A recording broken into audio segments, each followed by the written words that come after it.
Masechet Psachim, traité Psachim, feuille numéro 12, Daf Yudbet. Nous sommes tout en haut à la première ligne. Azal Rav Huna bere de Rav Yehuda. Rav Huna, fils de Rav Yehuda, est allé. Amra le Shmarteta kameh de Rava. Et a rapporté l'explication d'Abaye concernant la discussion entre Rabbi Yehuda et Rabbi Meir. Il l'a rapporté devant Rava. Amar, et celui-ci a dit, voilà, si on prêtait attention en étant précis sur ce qu'on dit, ces témoins, en disant que celui qui a dit que le crime a eu lieu à la 3e heure du jour, Bitrilat Shalosh, ça veut dire au début de la 3e heure peut-être. Et celui qui a dit à la 5e heure du jour, mais sauf Ramesh, ça peut vouloir dire à la fin de la 5e heure. Dans ce cas-là, d'après donc Rabbi Yehuda, puisque c'est lui qui a parlé de ce cas-là, ce serait un témoignage qui est invalide, puisque les deux témoins se contredisent, puisqu'ils ne peuvent pas avoir un écart tellement grand, puisque d'après Rabbi Yehuda, selon l'explication d'Abaye, on peut se tromper sur une demi-heure selon la première explication, ou 1 heure et un tout petit peu plus selon la deuxième. Et donc, on n'aurait pas tué celui qui est suspecté du crime. Et nous allons donc, d'après l'explication d'Abaye, tuer le suspect à cause d'un doute. Or, la Torah a dit que l'assemblée du tribunal jugera et l'assemblée du tribunal sauvera. Donc, on a une obligation de chercher le plus possible à innocenter l'accusé. Donc, pourquoi on cherche, dans le doute, à prendre le cas où les témoins ne se contrediraient pas, alors que on peut aussi expliquer qu'ils se contredisent. Et là, Rava, c'est pourquoi Rava lui explique autrement. Le livret Rabbi Meir, selon l'avis de Rabbi Meir, Adam Toreh Shte Sha'ot Chaser Mashihu. Un homme peut se tromper sur 2 heures, un tout petit peu moins. Le livret Rabbi Yehuda, Adam Toreh Shalosh Sha'ot Chaser Mashihu. Et selon l'avis de Rabbi Yehuda, un homme peut se tromper sur un écart de un petit peu moins que 3 heures. Le livret Rabbi Meir, Adam Toreh Shte Sha'ot Chaser Mashihu. Donc on a dit, selon Rabbi Meir, un homme peut se tromper sur un écart de un petit peu moins de 2 heures. Maaseh Kiava Obetrila Shtaim Obesof Shalosh. Et donc, quand un témoin dit que c'était à la 2e heure du jour que ça s'est passé et l'autre à la 3e, l'histoire a pu se passer soit peut-être au tout début de la 2e heure du jour, soit à la fin de la 3e. Et donc, l'un des deux s'est trompé de 2 heures, moins un tout petit peu moins que 2 heures, ce qui est possible. Le Divrei Rabbi Yehuda, et selon l'avis de Rabbi Yehuda, un homme peut se tromper sur un tout petit peu moins de 3 heures. Maaseh Kiava, et donc le crime s'est passé au Bitrilat Shalosh, au Besof Chamesh, d'après ce qu'ils ont dit, puisque l'un a dit à la 3e heure, l'autre a dit à la 5e, ça a pu se passer soit au tout début de la 3e heure, soit peut-être tout à la fin de la 5e. Et donc à chaque fois, l'un d'entre eux se tromperait de un petit peu moins que 3 heures. Tanan, l'Agmar rapporte une autre Mishnah qui dit on sondait les témoins en leur posant 7 questions essentielles.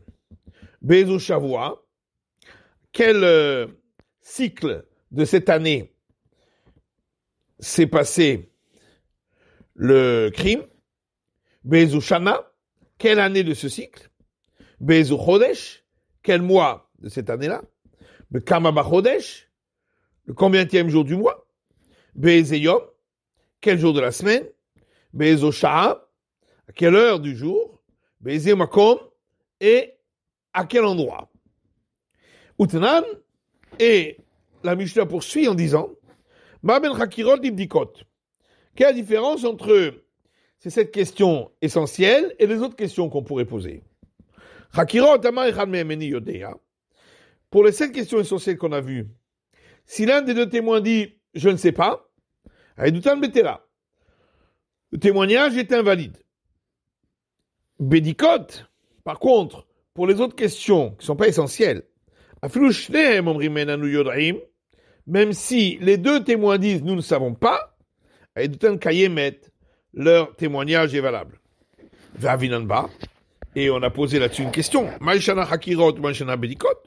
Pourquoi cette différence entre les 7 questions essentielles et les autres questions? Et on a répondu que pour les questions essentielles qui sont sur le moment où ça s'est passé et l'endroit où ça s'est passé, si l'un d'entre eux dit je ne sais pas, le témoignage n'est pas valable, parce qu'il s'agit alors d'un témoignage qu'on ne pourrait pas récusé par 2 autres témoins qui viendraient dire « Vous étiez avec nous ailleurs à ce moment-là ».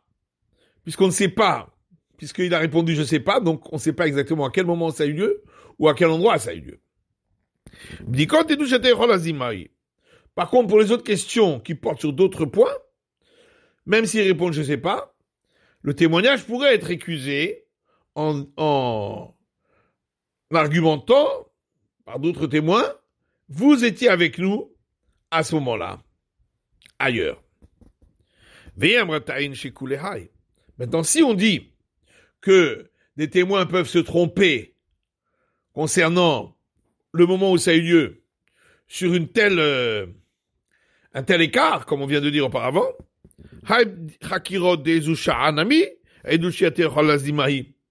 concernant les questions qu'on a posées, une des questions essentielles, c'est à quelle heure? Là aussi, même s'il donne une heure, en fin de compte, c'est un témoignage qu'on ne peut pas récuser en disant vous étiez avec nous à cette heure-là, ailleurs. D'Amré Matainan, puisqu'ils peuvent toujours dire ah, on s'est trompé puisqu'on a un écart une marge d'erreur. Et l'Agma répond on leur concède toute cette marge d'erreur et on leur dit, pendant tout ce temps-là, vous étiez avec nous ailleurs. Les Rabbi Meir yavinanu mitrilat sha'ar rishona ad sof chamesh. Donc, d'après Rabbi Meir, quand l'un a dit, ça s'est passé à la 2e heure et l'autre a dit à la 3e, on leur concède depuis le début de la 1re heure du jour jusqu'à la fin de la 5e heure, et on leur dit pendant tout ce moment-là, vous étiez avec nous ailleurs. Et c'est vrai qu'en réalité, on aurait dû leur concéder même plus encore avant, c'est-à-dire la dernière heure de la nuit, puisqu'ils peuvent se tromper sur 2 heures d'après Rabbi Meir. Et la Banyamama, là, il y a le Taouinché. Seulement, les gens ne se trompent pas entre les heures de la nuit et les heures du jour. Ou le Rabbi Yuda, il y avait un Mitrilat Charishona, Vatsov Shashishit. D'après Rabbi Yuda, quand l'un dit que c'était à la 3e heure et l'autre a dit à la 5e heure, on leur concède depuis le début de la 1re heure du jour jusqu'à la fin de la 6e. Ou Bedino de Netev Leumei Karatfe. Et c'est vrai qu'en réalité, on aurait dû leur donner même, leur concéder la dernière heure de la nuit, puisqu'ils peuvent se tromper sur 3 heures d'après Rabbi Yuda. Et la Banyamama l'a l'Otawinche. Seulement, comme on l'a dit, les gens ne se trompent pas entre les heures de la nuit et les heures du jour. Ou Bedino Netev le Kametfe. Et en réalité, on aurait dû leur concéder également encore plus après, c'est-à-dire même la 7e heure. Et là, chez Chamisha, Chama Bemizrach, ou Beshivra, Chama Bemarav. Seulement, à la 5e heure, comme le témoin a dit, que ça s'était passé à la 5e heure, le soleil est à l'est. Alors qu'à la 7e, il est à l'ouest. Et là-dessus, on ne peut pas se tromper. Tenan, alors la Gemara rapporte notre Mishnah.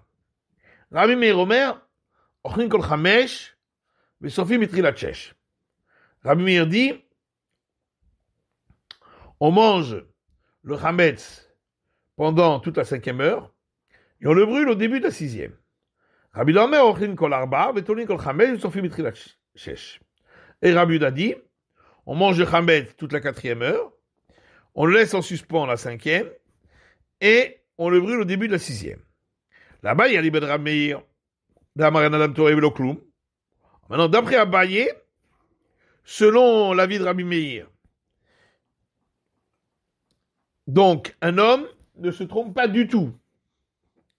Nichol Kulashit, alors on devrait pouvoir manger pendant toute la 6e heure jusqu'à la fin et suivre l'avis de la Torah puisqu'on ne peut pas se tromper sur l'heure. Et d'après l'autre version de l'explication d'Abaye, qui dit qu'un homme peut se tromper, mais sur un très court laps de temps, on devrait avoir le droit de manger jusqu'à presque la fin de la 6e heure, pour laisser un petit laps de temps, marge d'erreur. Maintenant, selon Abaye, selon l'avis d'Abaye, qui a dit donc qu'un homme peut se tromper sur une demi-heure. On devrait pouvoir manger jusqu'à la moitié de la 6e heure, pour qu'il reste une demi-heure jusqu'à la 7e. Et d'après l'autre version d'Abaye, qui disait qu'un homme peut se tromper sur un tout petit peu plus qu'une heure, alors on devrait pouvoir manger jusqu'à presque la fin de la 5e heure. Amar Abaye, là-dessus Abaye répond à toutes mes surah les rizim. Les témoignages, ce sont des personnes qui sont très méticuleuses sur l'heure qui viennent témoigner. C'est pourquoi la marge d'erreur est moindre. Chametz, le chol masour. Par contre, le chametz, il est donné à tout le monde d'utiliser. Et c'est pourquoi on craint une plus grande marge d'erreur. Rava liba de Rabbi Meir. Maintenant, Rava, selon Rabbi Meir, qui a dit que un homme peut se tromper sur un petit peu moins de 2 heures. On devrait interdire de manger déjà depuis le début de la 5e heure. Donc 2 heures avant l'interdiction de la Torah. Allez, l'Agma répond, Chamesh Chama b'Mizrach, Sheva Chama b'Ma'arav. Il n'y a pas lieu de craindre. Parce que la 5e heure, le soleil est à l'est. Alors que la 7e, le soleil est à l'ouest. C'est pourquoi on ne risque pas de se tromper. Yachib Shitamin Ichul. Oui, mais alors à ce moment-là, on devrait même pouvoir manger pendant la 6e heure, puisque le soleil est à l'est. Alors qu'à la 7e, il est à l'ouest, donc on ne risque pas de se tromper. Amarabadabarava, Shit Yoma Bekarnetakai. Alors, Rava répond qu'à la 6e heure, le soleil se trouve presque au zénith, et c'est pourquoi on pourrait se tromper, puisqu'il est pratiquement en haut du ciel, tout en haut, donc il pourrait y avoir une confusion entre la 6e et la 7e heure. Rava liba de Rabbi Uda, maintenant, selon Rava, selon l'avis de Rabbi Uda, Tamaranam Toré, Gimel Shaot Chaser Mashiu, qui a donc dit qu'un homme peut se tromper 3 heures, un tout petit peu moins de 3 heures. Alors on devrait interdire de manger le chametz déjà depuis le début de la 4e heure, donc 3 heures avant l'interdit de la Torah. Et l'Agma répond, Chamesh Chama b'Mizrach, Sheva Chama b'Ma'arav. C'est pas une question parce que à la 5e heure, le soleil est à l'est, et à la 7e, il est à l'ouest. À plus forte raison, à la 4e heure, qu'il est encore plus à l'est. Donc, il ne risque pas d'y avoir de confusion. Oui, mais alors à ce moment-là, à la 5e heure aussi, on devrait pouvoir manger. Abaye a répondu pour l'explication de Rava, que le témoignage, il est donné à faire par des gens qui sont méticuleux sur le temps. C'est pourquoi la marge d'erreur est moindre. Alors, Hametz, tout le monde peut l'utiliser. C'est pourquoi on craint une plus grande marge d'erreur. Rava lui dit, c'est pas ça l'explication de Rabbi Uda. Et le Rabbi Uda a le tamé Seulement Rabbi Yehuda suit son opinion. Dans Marenbu, Chametz c'est la srefa. Parce que Rabbi Yehuda dit que l'élimination du Chametz ne peut se faire qu'en le brûlant. C'est pourquoi à la 5e heure, on laisse le Chametz en suspens. Parce que les sages ont laissé 1 heure pour qu'on aille chercher du bois pour pouvoir brûler le Chametz. Et Ravina et Rava. Et Ravina a objecté à Rava. Pourtant, il y a une braïta qui dit à Rabbi Yehuda, et matin chez l'eau b'sha'al bi'ur. Ava b'sha'al bi'ur, ashbatato b'chol davar. Rabbi Yehuda a dit, quand est-ce qu'on a dit que l'élimination du Chametz ne se fait que en le brûlant? Ça, c'est avant que vienne le temps de l'élimination. Mais quand on est arrivé au temps de l'élimination, on peut l'éliminer par n'importe quel moyen. Donc, c'est pas grave si au pire, il amène pas du bois. Il pourra l'éliminer autrement. Donc, pourquoi on lui a donné 1 heure pour qu'il amène du bois? Et là, Rava, hein, c'est pourquoi Rava dit, Xera mishum yom amarunan. La raison pour laquelle Rabbi Yehuda, il a dit que on doit laisser 2 heures auparavant, bien que la 5e heure, on voit bien que le soleil est à l'est et la 7e, il est à l'ouest. C'est à cause d'un jour nuageux, où là, on voit pas où se trouve le soleil. La Gemara dit, c'est comme ça, même à la 4e heure, on ne devrait pas pouvoir manger parce qu'on ne sait pas où se trouve le soleil.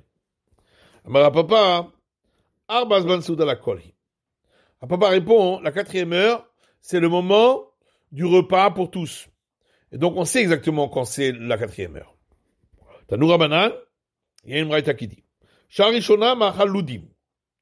La première heure du jour, c'est le temps pour manger pour un peuple qui s'appelle les Loudim, qui étaient des cannibales.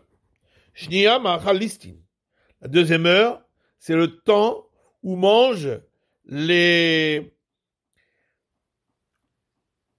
brigands. Parce qu'ils doivent encore dormir un petit peu, parce qu'ils n'ont pas dormi toute la nuit pour brigander.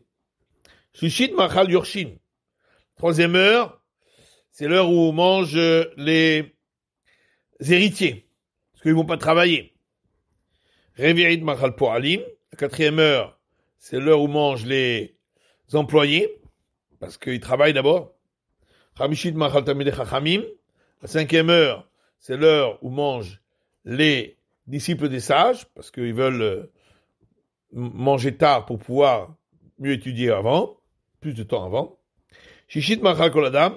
Et la 6e heure, c'est l'heure où tout le monde va manger. La Gemara dit, pourtant, on a vu que Rapapa disait que c'est la 4e heure qui est l'heure du repas pour tous. Et là, il faut. Pourquoi il faut interchanger les phrases dans la Braïta et dire Revi'it machal kol adam. La 4e heure, c'est l'heure où tout le monde va manger. Chamishit machal po'alim. La 5e heure, c'est l'heure où vont manger les employés. Shishit machal tamidei chachamim. La 6e heure, c'est l'heure où vont manger les disciples des sages. Mikan ve'elach. Et après cette heure-là, Kezorek even lachamat. Celui qui attend après la 6e heure pour manger, c'est comme s'il jetait une pierre dans une outre. Évidemment, l'outre va être pleine, ça va déborder, mais en vérité, il n'aura rien ajouté, c'est qu'une pierre. Ici aussi, quand on mange après la 6e heure, ce qu'on mange n'apporte rien de bénéfique au corps. Et Abaye dit, mais ça on dit que dans le cas où il n'a rien goûté du tout le matin, mais s'il a goûté un petit peu le matin, dans ce cas-là, ça ne pose pas de problème. Ravashi dit, la même discussion qu'il y a concernant le témoignage, donc entre Rabbi Meir et Rabbi Yehuda, on la retrouve ici concernant l'heure d'interdiction de manger le chametz. Pshita, une noire d'ambrinan. Mais ça c'est évident. C'est ce qu'on a expliqué en haut de la page. Akamash parlan, shinui de shalnan shinuyahu. Il vient apprendre que les réponses qu'on a données, les explications qu'on a données, sont bonnes. Et donc, c'est effectivement la même discussion. Le Otema Tanaï, pour ne pas que tu dises que c'est pas la même discussion et que Rabbi Meir et Rabbi Yehuda de notre Mishnah ne correspond pas à l'avis de l'autre Mishnah et que ce serait une discussion entre les maîtres. Quel est exactement l'avis de Rabbi Meir et Rabbi Yehuda? Amar Rashi Barashi a dit, toute la discussion, c'est lorsque ils se contredisent sur les heures. Mais si l'un des témoins dit, ça s'est passé avant le lever du soleil et l'autre dit après le lever du soleil, et tout le temps, t'es là. Là, c'est sûr que le témoignage n'est pas valable, puisque ça c'est visible. On peut pas se tromper si le soleil s'est levé ou pas.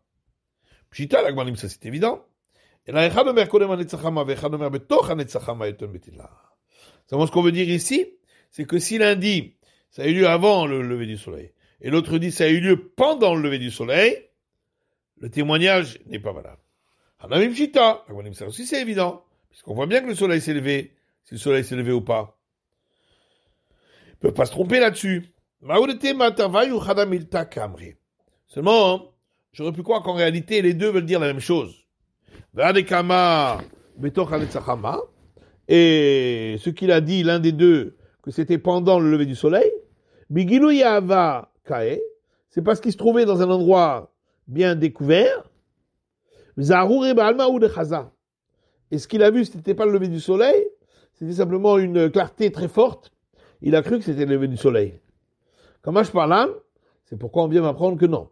S'il a dit que c'était pendant le lever du soleil, c'est qu'il a vu le lever du soleil. Et donc, il ne peut pas y avoir on ne peut pas considérer qu'il y a eu une erreur. Et donc, forcément, ils se contredisent. C'est la fin de l'étude de la feuille numéro 12.